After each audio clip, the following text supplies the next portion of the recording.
Hello friend. घटना चक्र मध्यकालीन भारत का स्टार्ट करने जा रहे हैं। बीपीएससी के लिए और अदर एग्ज़ाम के लिए बेहद इम्पॉर्टेंट है। पैगंबर हजरत मोहम्मद का जन्म हुआ था 570 ईस्वी में। मोहम्मद साहब की मृत्यु 632 ईस्वी में हुई थी।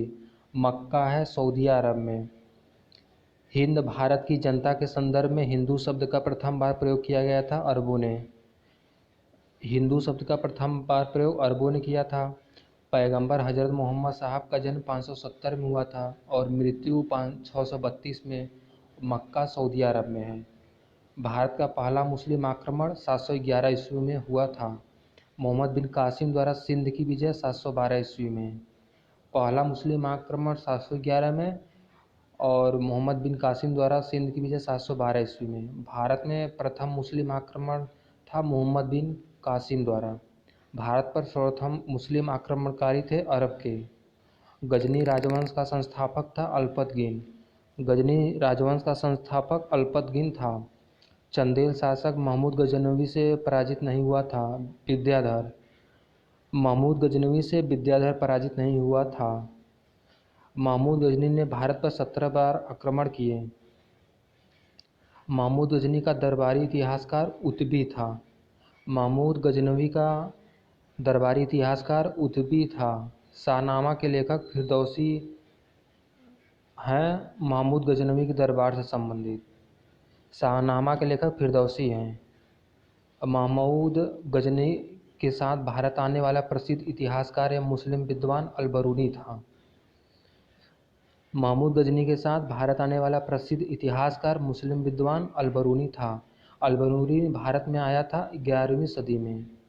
अलबरूनी के संबंध में सत्य कथन है। वह एक धर्मनिरपेक्ष लेखक नहीं था। उसका ग्रंथ उस समय के जीवंत भार से प्रभावित था। वह संस्कृत का विद्वान भी था। अलबरूनी 11वीं सदी में भारत आया और वह एक धर्मनिरपेक्ष लेखक नहीं था। संस्कृत का विद्वान था। त्रिकोणमिति का विशेषज्ञ था। पुराणों का अध्ययन करने वाला प्रथम मुसलमान अलबरूनी था। एक तरफ संस्कृत मुद्रा लेख के साथ चांदी के सिक्के निर्गत किए महमूद गजनवी ने। महमूद गजनवी ने संस्कृत मुद्रा लेख के साथ चांदी के सिक्के निर्गत किए। मध्य एशिया शासक जिसने 1192 में उत्तर भारत को जीता था शिहाबुद्दीन मोहम्मद गोरी था। मोहम्मद गोरी ने 1192 में उत्तर भारत को जीता।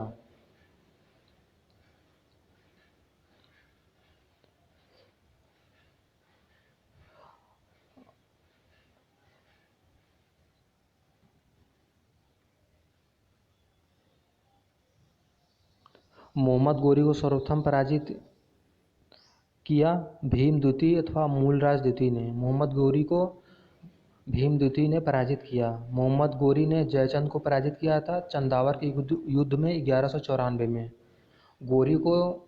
गोरी ने जयचंद को चंदावर के युद्ध में 1194 में पराजित किया।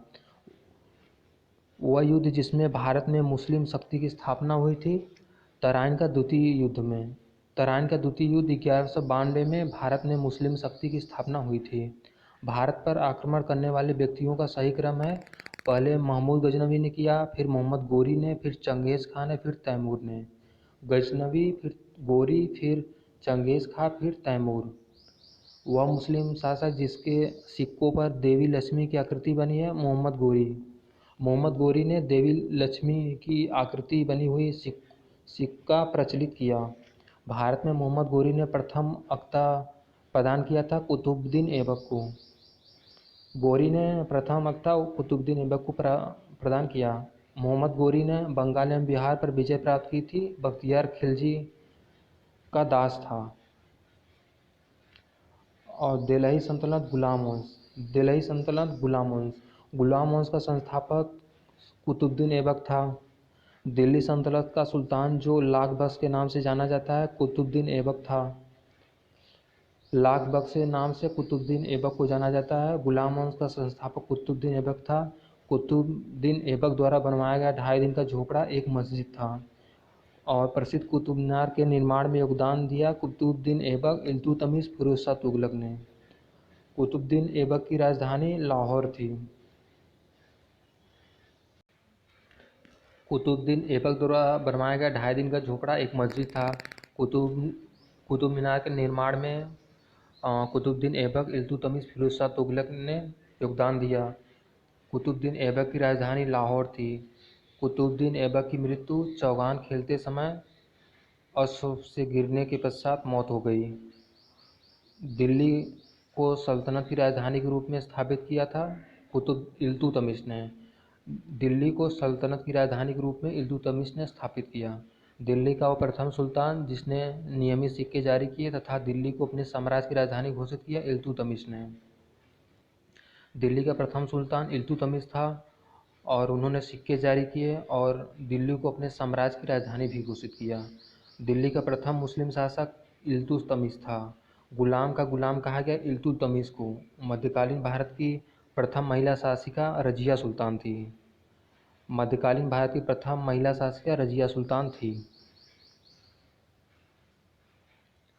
मंगोल आक्रमणकारी चंगेज खां भारत की उत्तर पश्चिमी सीमा पर आए इल्तुतमिश के काल में।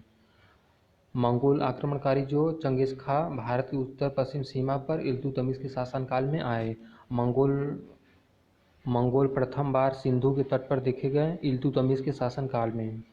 इल्तुतमिश के शासनकाल में मंगोल जो है सिंधु के तट पर देखे गए। चंगेज खां का मूल नाम तेमुचिन था।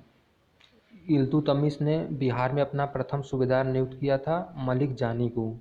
इल्तुतमिश ने बिहार में अपना प्रथम सूबेदार मलिक जानी को नियुक्त किया।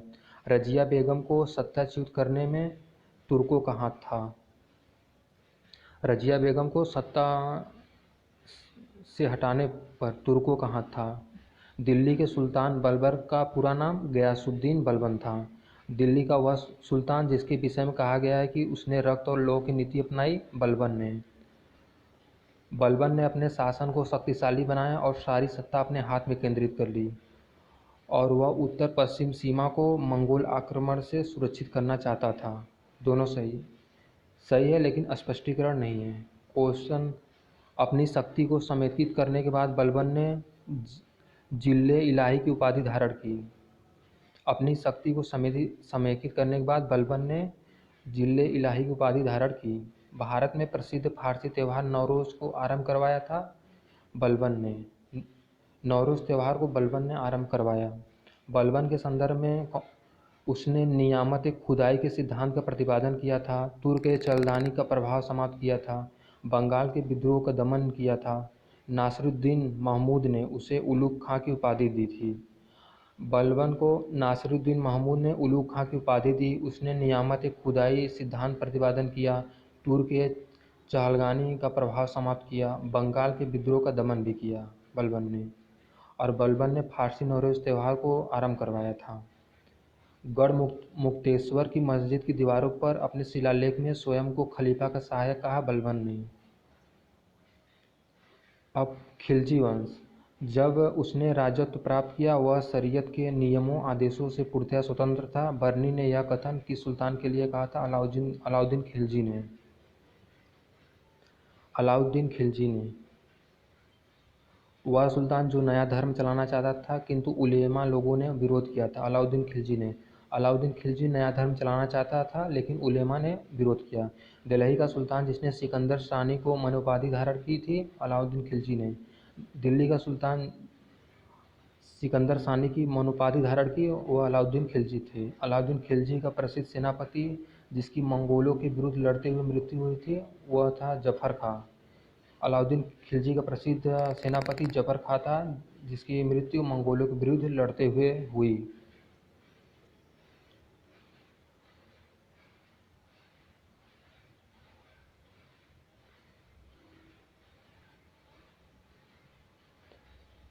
रानी पद्मिनी का नाम अलाउद्दीन की चित्तौड़ विजय से जोड़ा जाता है।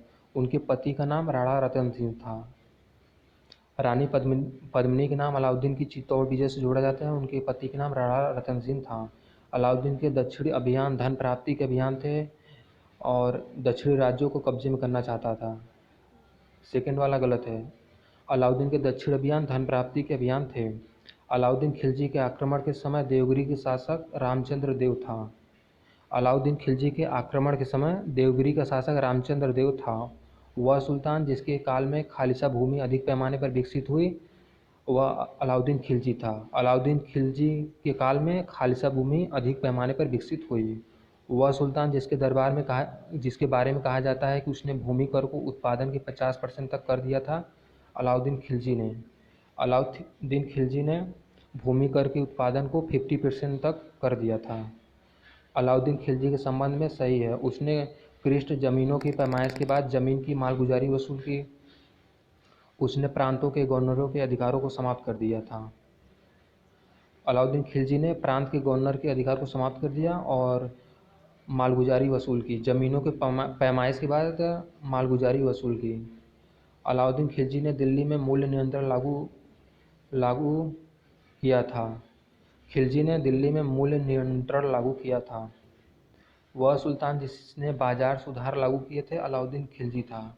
अलाउद्दीन खिलजी ने बाजार सुधार लागू किए थे और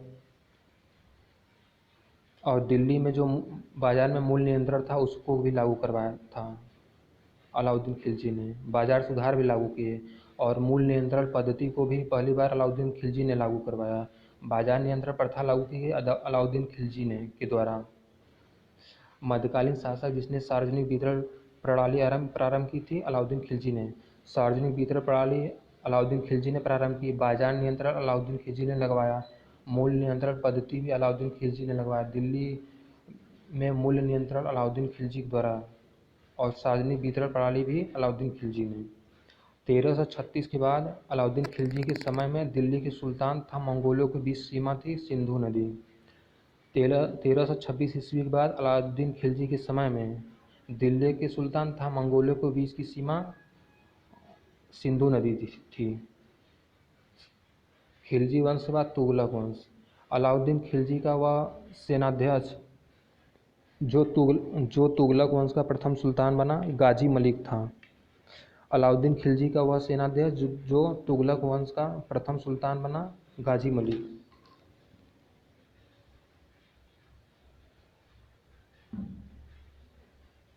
सबसे अधिक समय तक देश में राज्य किया तुगलक वंश के सुल्तानों ने। सबसे अधिक समय तक तुगलक वंश के सुल्तानों ने राज्य किया।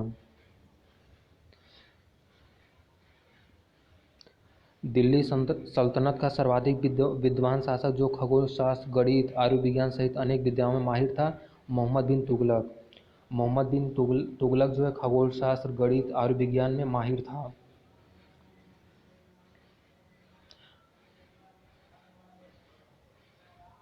दीवान अमीर एक कोही का नया विभाग मोहम्मद बिन तुगलक द्वारा शुरू किया गया था।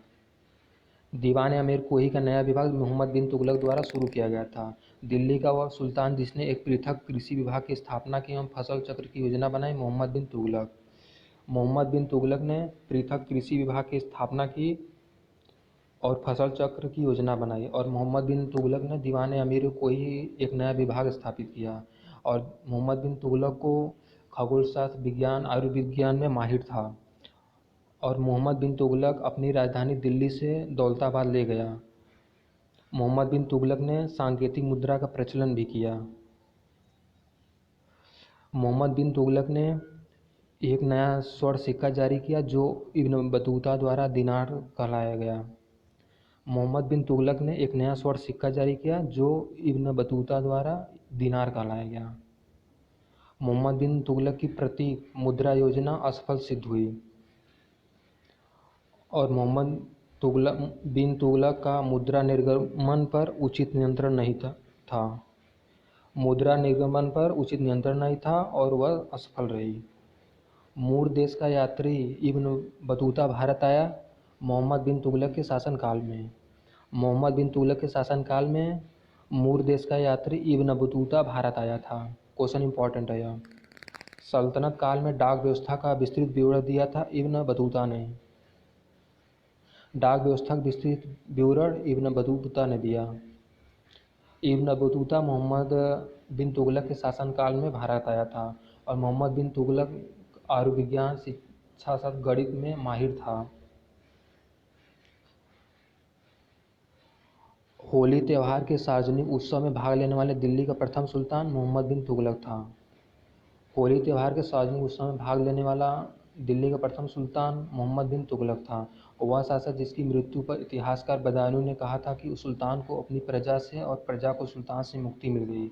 मोहम्मद बिन तुगलक जिसकी मृत्यु पर बदायूं ने कहा, सुल्तानों को अपनी प्रजा से, प्रजा को सुल्तान से मुक्ति मिल गई।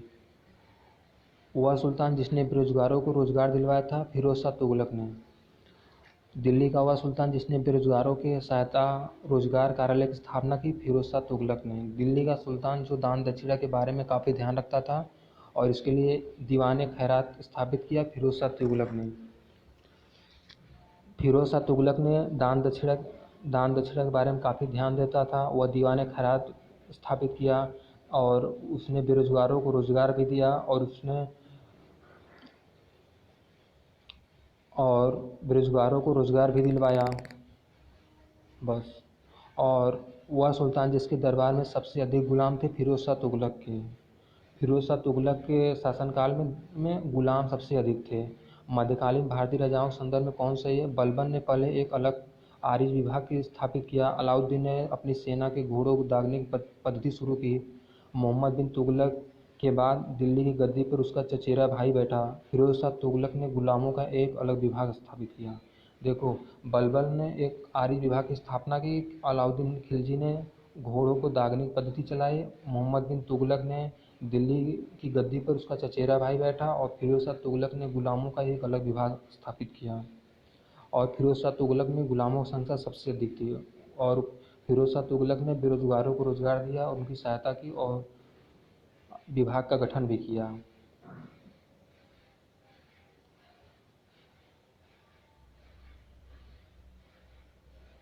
और सर्वप्रथम लोक निर्माण विभाग की स्थापना फिरोज शाह तुगलक ने की। लोक निर्माण विभाग की स्थापना फिरोज शाह तुगलक ने की।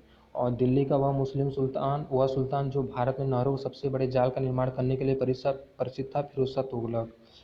हक ए सर्ब अथवा सिंचाई कर लगाने वाला दिल्ली का प्रथम सुल्तान फिरोज तुगलक था। दिल्ली का सुल्तान जिसने ब्राह्मणों पर भी जजिया कर लगाया था, फिरोज शाह तुगलक। फिरोज शाह तुगलक ने नहर के सबसे बड़े जाल का निर्माण किया। उन्होंने लोक निर्माण विभाग की स्थापना की, बेरोजगारों को रोजगार दिलवाया और हक ए सर्ब अथवा सिंचाई कर लगाने वाला दिल्ली का प्रथम सुल्तान था और उसने ब्राह्मणों पर भी जजिया कर लगाया, फिरोज शाह तुगलक ने। और सहायता के लिए दीवान खैरात की भी स्थापना की। दिल्ली का सुल्तान जिसने ब्राह्मणों पर जजिया कर लगाया था, फिरोज शाह तुगलक था। और मोहम्मद बिन तुगलक, फिरोज तुगलक, सिकंदर लोदी, शेरशाह सूरी में से वह सुल्तान जिसने फलों की गुणवत्ता सुधारने के लिए उपाय किए थे, फिरोज शाह तुगलक ने। टोपरा तथा मेरठ से 2 अशोक स्तंभ लेकर दिल्ली लाया, फिरोज शाह तुगलक ने। दिल्ली का वह सुल्तान जिसने इस उद्देश्य से एक अनुवाद विभाग की स्थापना की, उससे दोनों संप्रदायों के लोगों में एक दूसरे के विचारों की समझ बेहतर हो सके, फिरोज शाह तुगलक ने। राज्य के खर्च पर हज की व्यवस्था करने वाला पहला भारतीय शासक फिरोज तुगलक था। फिरोज तुगलक ने नहर का जाल विकसित किया और उसने लोक निर्माण विभाग की स्थापना की और दीवाने हक के सर्व या सिंचाई कर लगाने वाला पहला सुल्तान था। उसने ब्राह्मणों पर भी जजिया कर लगाया और फलों गुणवत्ता सुधारने वाला पहला सुल्तान था, फिरोज शाह तुगलक। टोकरा था मेरठ से अशोक स्तंभ दिल्ली लाया और उसने अनुवाद विभाग की स्थापना भी की और दोनों संप्रदाय के लोगों के में एक दूसरे के विचारों की समझ बेहतर हो सके। हज की व्यवस्था करने वाला भी भारतीय शासक था, फिरोज शाह तुगलक। बेरोजगारों को उसने रोजगार भी दिलाया। और फिरोज शाह तुगलक ने दार उल सफ़ा से एक खैराती अस्पताल खोला था। दिल्ली सल्तनत के तुगलक राजवंश का अंतिम शासक नासिरुद्दीन महमूद था। तुगलक राजवंश का अंतिम शासक नासिरुद्दीन महमूद था। वह शासक जिसके शासनकाल में तैमूर ने भारत पर आक्रमण किया, नासिरुद्दीन महमूद तैमूर ने भारत पर आक्रमण किया। तैमूर लंग ने भारत पर आक्रमण किया था 1398 ईस्वी में और तैमूर के आक्रमण के बाद भारत में राज्य स्थापित हुआ सैयद वंश का।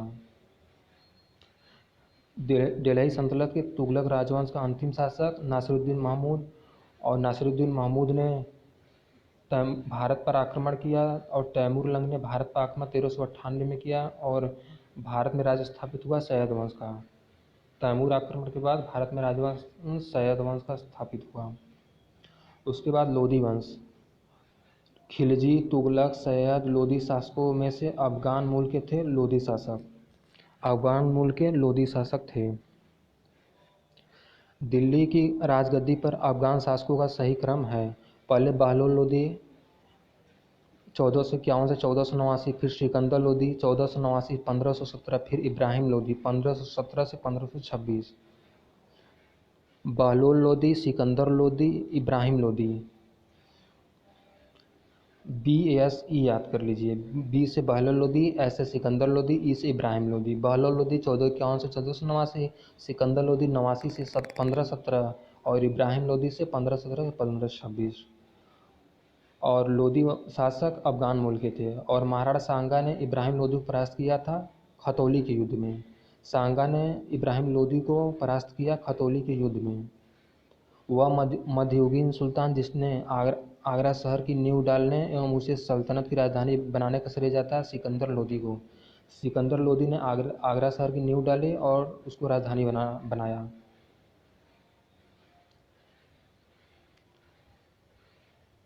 गुरमुखी उपनाम से अपनी कविताओं की रचना की सिकंदर लोदी ने। सिकंदर लोदी ने आगरा शहर की स्थापना की, उसे राजधानी बनाया, और उसने गुरमुखी उपनाम से अपनी कविताओं की रचना की। सिकंदर लोदी ने अन्न के ऊपर कर समाप्त करने के लिए जाना जाता है। अन्न के ऊपर कर भी समाप्त कर दिया सिकंदर लोदी ने। दिल्ली पर शासन करने वाले वंशों का सही क्रम है। पहले गुलाम वंश, खिलजी वंश, तुगलक वंश, सैयद वंश, लोदी वंश। गुलाम वंश, खिलजी वंश, तुगलक वंश, सैयद वंश, लोदी वंश, इतने थे।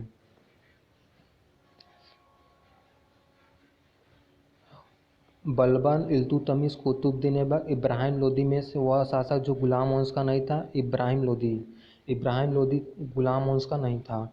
बलबन, कुतुबुद्दीन ऐबक और इल्तुतमिश गुलाम वंश के थे, लेकिन इब्राहिम लोदी नहीं था। सिकंदर लोदी ने आगरा शहर की स्थापना की और उसकी राजधानी बनाई, और उसने गुलरुखी उपनाम से कविताओं की रचना की। अन्न के ऊपर कर समाप्त कर दिया।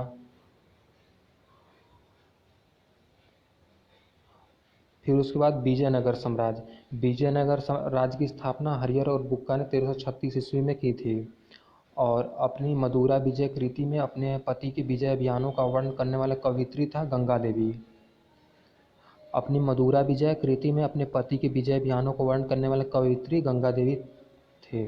विजयनगर का पहला शासक था जिसने बहमनियों से गोवा को छीना हरिहर द्वितीय।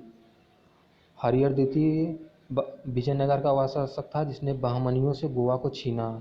विजयनगर साम्राज्य की स्थापना हरिहर और बुक्का ने की थी, और मदुरा विजय की कृति में पति के विजय अभियानों को वर्णन गंगा देवी कवित्री ने की थी। और विजयनगर का पहला शासक जिसने बहमनियों से गोवा छीना था वह हरिहर द्वितीय थे।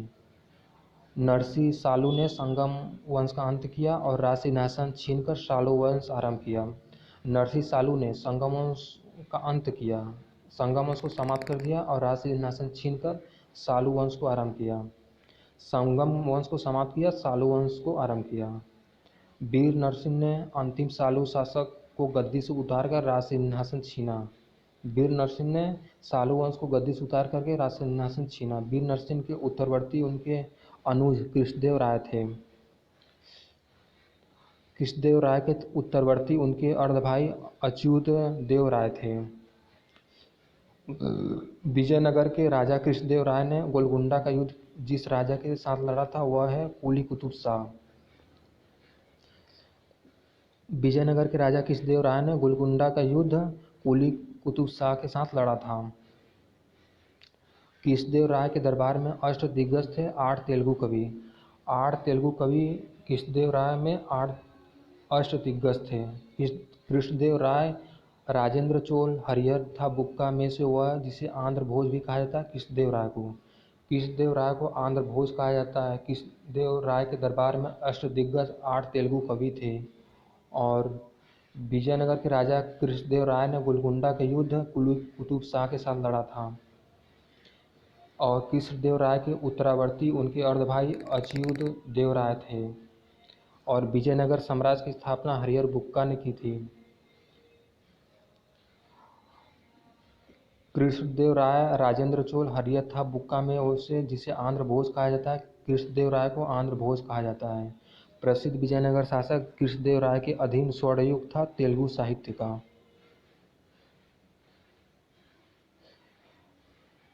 विजयनगर शासक कृष्णदेव राय के अधीन स्वर्णयुग तेलुगु साहित्य का था।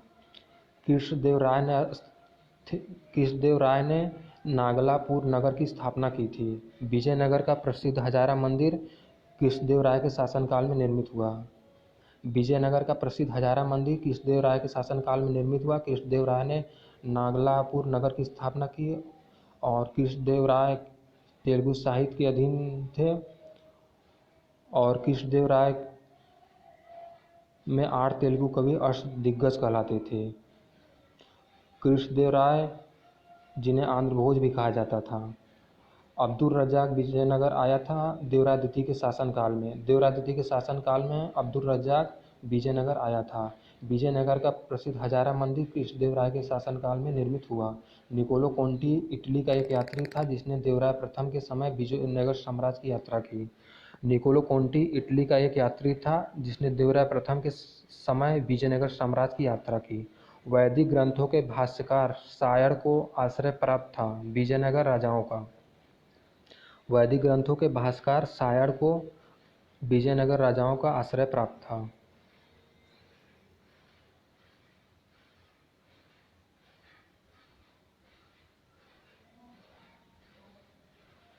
(1565) में तालीकोटा का युद्ध हुआ था। 1565 में तालीकोटा का युद्ध हुआ था। तालीकोटा का युद्ध विजयनगर और बीजापुर, अहमदनगर तथा गोलकुंडा की सैनिक सेनाओं के बीच हुआ था। विजयनगर और बीजापुर, अहमदनगर तथा गोलकुंडा की सैनिक सेनाओं के बीच तालीकोटा का युद्ध 1565 में लड़ा गया था। जब राजा ओडियार ने मैसूर राज्य की स्थापना की तब विजयनगर साम्राज्य का शासक वेंकट सेकंड था। जब राजा ओडियार ने मैसूर राज्य की स्थापना की तब विजयनगर साम्राज्य का शासक वेंकट सेकंड था। विजयनगर साम्राज्य वित्तीय व्यवस्था की मुख्य विशेषता भू राजस्व थी। विजयनगर साम्राज्य की जो वित्तीय व्यवस्था थी भू राजस्व थी और विजयनगर साम्राज्य की स्थापना हरिहर बुक्का ने की थी। कृष्णदेव राय को आंध्र भोज भी कहा जाता है। कृष्णदेव राय के 8 तेलुगु कवि अष्टदिग्गज कहलाते थे और कृष्णदेव राय ने नागलपुरा नगर की स्थापना की थी। विजयनगर के शासक कृष्णदेव की कराधान व्यवस्था संबंधित सही है। भूमि की गुणवत्ता के आधार पर भू राजस्व की दर नियत होती थी। कारखानों के निजी स्वामी एक औद्योगिक कर देते थे। कृष्णदेव राय की कराधान व्यवस्था में मतलब भूमि की गुणवत्ता के आधार पर टैक्स नियत होती थी और कारखानों के निजी स्वामी एक औद्योगिक कर देते थे। वह स्थान जहाँ के खंडहर विजयनगर की प्राचीन राजधानी का प्रतिनिधित्व करते हैं हम्पी है। विजयनगर की प्राचीन राजधानी का प्रतिनिधित्व हम्पी करता है।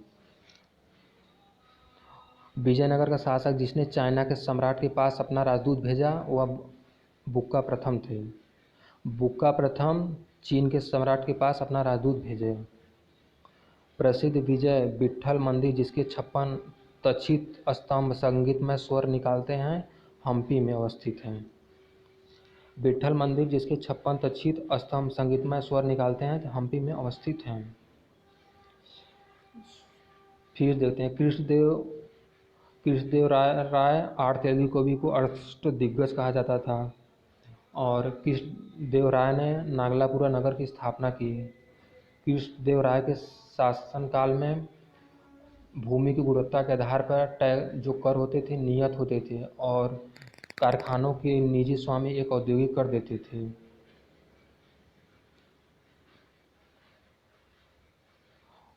दिल्ली सल्तनत प्रशासन।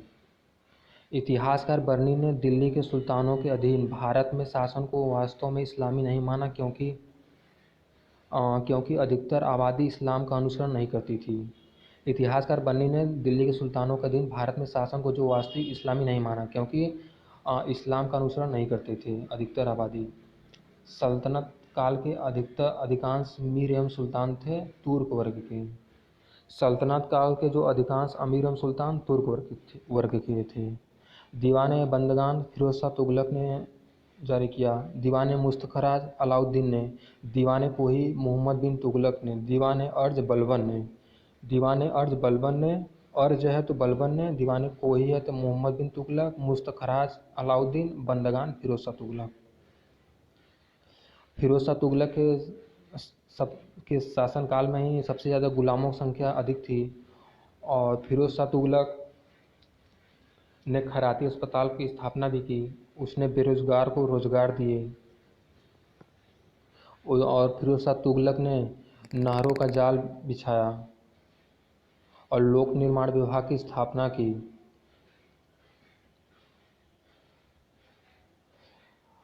दीवान मुस्तखराज अलाउद्दीन खिलजी राजस्व विभाग था।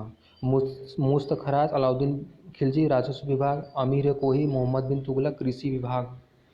दीवान अमीर कोही मोहम्मद बिन तुगलक कृषि विभाग से संबंधित था। और दीवान खैरात फिरोज शाह तुगलक एक दान विभाग था। दीवान रियासत अलाउद्दीन खिलजी बाजार नियंत्रण विभाग था। अलाउद्दीन खिलजी ने दिल्ली पर मूल्य नियंत्रण किया और बाजार में मूल्यों पर नियंत्रण किया और दीवान रियासत भी चलाया।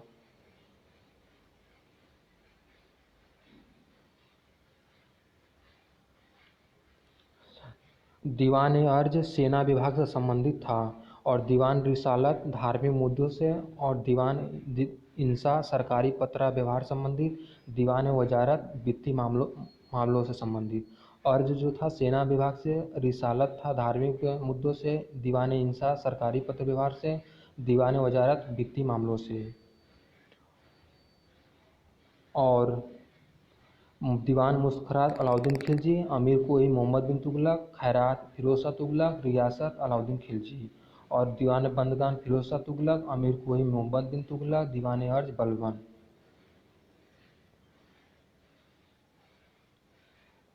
वह राजवंश जिसके अंतर्गत विजारत का चरमोत्कर्ष हुआ तुगलक राजवंश था।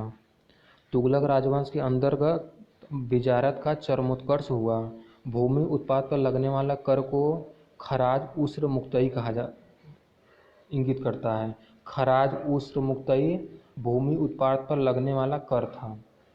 भारत का मध्यकालीन शासक जिसने इक्ता व्यवस्था आरंभ की थी इल्तुतमिश ने इक्ता व्यवस्था प्रारंभ की थी। सल्तनत काल में भू राजस्व का सर्वोच्च ग्रामीण अधिकारी था चौधरी। भू राजस्व का सर्वोच्च अधिकारी चौधरी था। सर्व कर लगाया जाता था सिंचाई कर। सर्व जो कर था सिंचाई पे लगाया जाता था। जवाबित का संबंध राज्य कानून से था। हदीस है एक इस्लामिक कानून। इस सल्तनत काल में फवाजिल का अर्थ था इक्तादारों द्वारा सरकारी खजाने में जमा की जाने वाली अतिरिक्त राशि। इक्तादारों द्वारा सरकारी खजाने में जमा की जाने वाली अतिरिक्त राशि। सर्व सिंचाई पर लगाया जाने वाला कर था। जवाबित का संबंध राज कानून से था। हदीस इस्लामिक कानून था। फवाजिल एक अतिरिक्त राशि थी जो इक्ता द्वारा सरकारी खजाने में जमा की जाती थी। सल्तनत काल की दो प्रमुख मुद्राएं थी जीतल एवं टंका। सल्तनत काल की दो प्रमुख मुद्राएं जीतल एवं टंका थी। टंका नामक चांदी का सिक्का इल्तुतमिश ने चलवाया था। सल्तनत काल की दो प्रमुख मुद्रा जीतल एवं टंका थी। टंका नामक चांदी का सिक्का इल्तुतमिश ने चलवाया। सल्तनत काल के सिक्के टंका ससगनी एवं जीतल थे चांदी तांबा के। टंका जो थे टंका ससगनी चांदी के एवं जीतल तांबा के थे। बगदाद के अंतिम खलीफा का नाम सर्वप्रथम अंकित हुआ है अलाउद्दीन मसूद शाह के सिक्कों पर। अलाउद्दीन मसूद शाह के सिक्कों पर अंतिम खलीफा का नाम अंकित हुआ है। सर्व सिंचाई पर लगने वाला कर, जवाबित राज्य कानून, हदीस इस्लामिक कानून, फवाजिल एक अतिरिक्त राशि जो सरकारी खजाने में जमा की जाती थी। सल्तनत काल की दो प्रमुख मुद्रा जीतल और टंका। टंका नामक चांदी का सिक्का इल्तुतमिश ने चलवाया। सल्तनत काल के सिक्के टंका ससगनी एवं जीतल चांदी एवं तांबा के थे। बगदाद के अंतिम खलीफा का नाम अलाउद्दीन मसूद शाह के सिक्कों पर अंकित हुआ। फिर आ गया दिल्ली सल्तनत के कला एवं स्थापत्य।